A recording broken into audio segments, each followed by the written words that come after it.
In the previous lesson, we examined our protagonist's mental and emotional state before the start of the narrative. Alan, however, does not exist within a vacuum in this story. The town of Bright Falls, Washington is filled with characters that bring the story to life. Most go about their daily routines with little to no change. It is not until Alan begins writing that their lives are changed dramatically. Rewriting the fabric of reality artificially alters the lives of the characters within the story. Since these characters are real people, a moral question comes into play about what he is doing. During American Nightmare, Dr. Rachel Meadows questions Alan's morality when it comes to changing a person's destiny. Since he controls what happens to all of his characters, he is ultimately responsible for them. It can be argued that he sacrificed the lives and sanity of Bright Falls' citizens in order to rescue Alice from the dark place.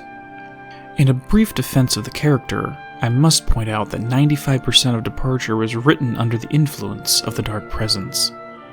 Within the irrational state of consciousness that goes with being touched by the darkness, Alan wrote the story, but it was Jagger's words he was typing. She redirected the genre into a horror story and left a trail of victims within the narrative. Despite all of this, Alan was aware enough to begin fighting back against her by writing himself into the story. From there on, he was bound by the events of the story she had forcibly crafted using his talent. I will note that the only part of Departure Alan wrote when he was in a rational state of mind was the ending. This ending culminated in an act of self-sacrifice. He made sure that he was the final victim of this story. In this sense, Alan's destiny was changed just as much as the other characters. Before proceeding with the character breakdown, let us discuss a little existential philosophy. When discussions of an unseen hand guiding the story of our lives comes into the conversation, there will inevitably be questions of determinism versus free will, fate versus destiny. Determinism is the philosophy that every second of our lives is crafted before we are born and we have no control over our own life. Free will is the philosophy that we are in complete control of our lives. While these are diametrically opposed, the difference between fate and destiny is more subtle. First, let us look at their similarities. Both refer to our path in life that we are bound to, and both end in a predetermined place.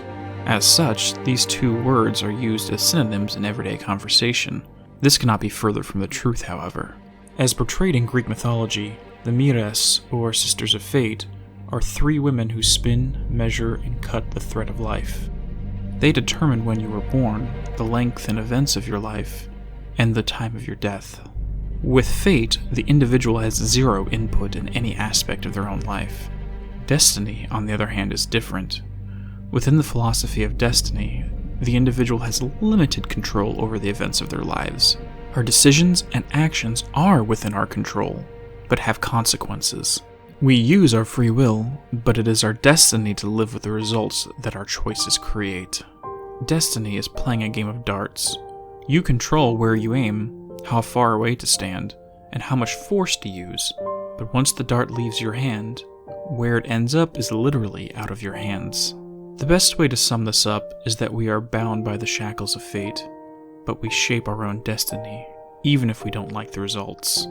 So the moral question within AlanWake is, does Alan control the fates of Bright Falls citizens, or does he simply alter their destinies?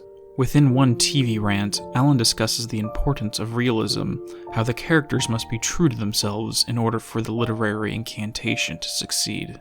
If these conditions are accurate, they obey by destiny logic. They made their own decisions based upon the situation. Fate logic would be if Alan directly controlled their decision-making and changed who they innately were. The writer knows this and avoids such direct control. In the same rant, he states, "A story is not a machine that does what you tell it. A story is a beast with a life of its own. You can create it, shape it, but as the story grows, it starts wanting things of its own. Change one thing and you set off a chain reaction of events that spreads through the whole thing. The characters have to be true to themselves. The events need to follow a logic that fits the story. A single flaw and the magic is gone. The story dies. Alice dies."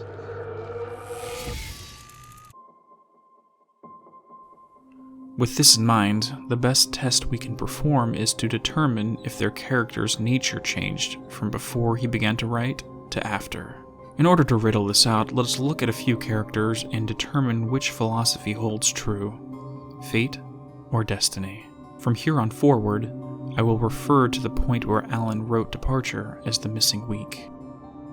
For Pat Main, the night host at Bright Falls KBF Radio, his nature is largely unchanged. Alan meets him on the ferry once before the missing week, and then after during the incident at the radio station. His lack of involvement in the story makes him a difficult subject to use. The only information is that he was on Sheriff Breaker's list of people who were aware of the weirdness in the town. Within the AlanWake files, Clay Stewart uncovers an interview that Agent Nightingale and Maine had after the night at the radio station that gives us a little more information. Nightingale attempts to impress upon Maine the importance of finding Wake by stating he has seen unimaginable things. Maine's response to this was, "You should consider the possibility that your experience does not make you an expert or improve your judgment. It may not make you as unique as you think you are."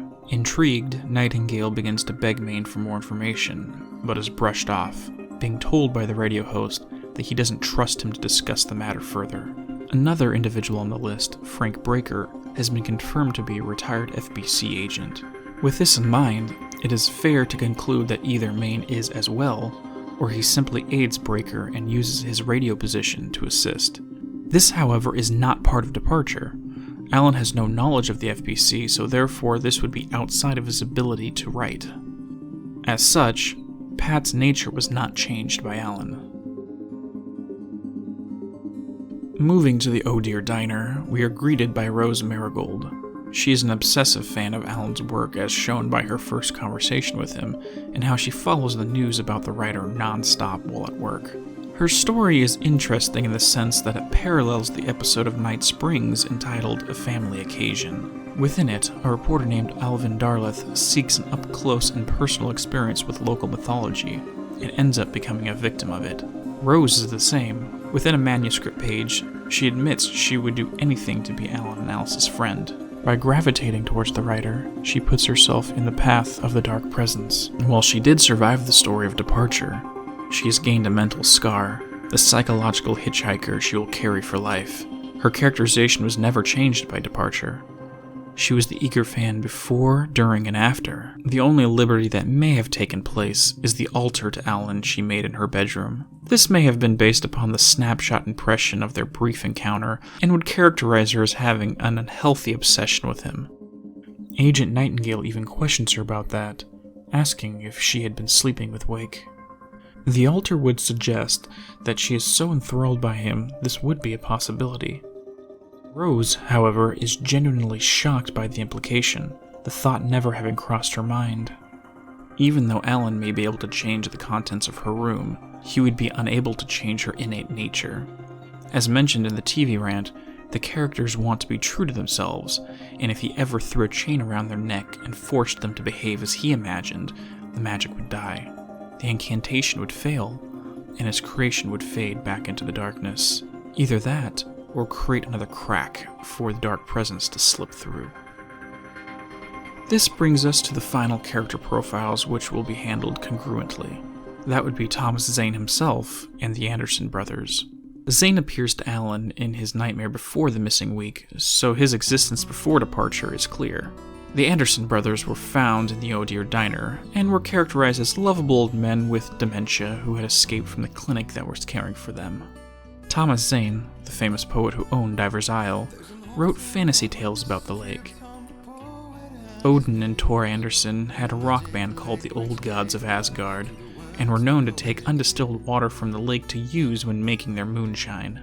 All of these men used the power of Cauldron Lake long before Alan was even born. The song, The Poet and the Muse, details the events surrounding Zane and Jagger's time on Diver's Isle. It could be argued the brothers were the authors of what happened to them. In the well-lit room, Alan finds a manuscript page written by Thomas Zane that describes Alan's own childhood, as well as a scene that has not yet occurred. This poses the question, who is the author of this story? In the end, the answer would be all of them. The works of one artist affects the others. They all unknowingly work together to create this tale. As discussed in the previous lesson, Rudolph Lane began illustrating things within Alan's mind without ever having met him. The Andersons, Zane, Wake, they all influenced one another without knowing. One definition of inspiration is the act of influencing or suggesting opinions. This can come from a divine source, another individual, or the environment in general. On the unconscious level, information from these artists and every citizen of Bright Falls was within the ether, or akasha, for the others to draw upon as inspiration. Please refer to the previous lesson for more information on how this works. With all of this in mind, we must ask ourselves, does Alan control the fate of his characters, or did he redirect their destiny? From what we have seen, the innate nature of the characters discussed did not change, only the circumstances around them. As such, I would personally argue Alan only altered their destiny. Granted, he is morally responsible for putting them in the situation. However, since he made sure the decisions were true to themselves, in practical terms, they made their own decisions. Therefore, they still had input in their own destiny. You're essentially saying you're controlling my actions. Leaving aside the rational arguments against this, what gives you the right? Well, it's more like having a destiny. A path you're on. You're not aware of it, but there it is. If somebody changes it, what difference does it make? It's what every writer does. Are you saying that it's all right to take advantage of someone if they aren't aware of it? Look, all I meant was that if you're genuinely making all your own decisions, and those decisions lead to whatever destiny you have, what practical difference does it make? I suppose that depends on whether our destinies are determined by things like physics and probabilities, or natural reality, which is presumably neutral and impartial, or by some kind of an intelligence. If it's the latter, that intelligence makes choices based on some criteria. If we suffer as a result of those choices, there's a moral and ethical element involved, regardless of whether we're aware of its manipulations. Wouldn't you agree? At the end of the day, the only way to control the fate of another is to control their mind, to effectively make them a drone chained to you. An outside observer may look at the characters in AlanWake and believe they are enslaved to the story of departure. This is only a half-truth. The story affects them, certainly, but they influence the story as well. Think of your own life.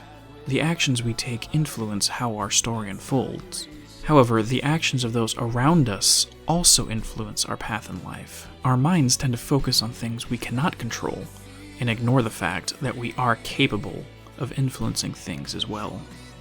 In the end, it is up to each of us to decide what we believe. Are we slaves of fate, or do we forge our own destinies? That's how you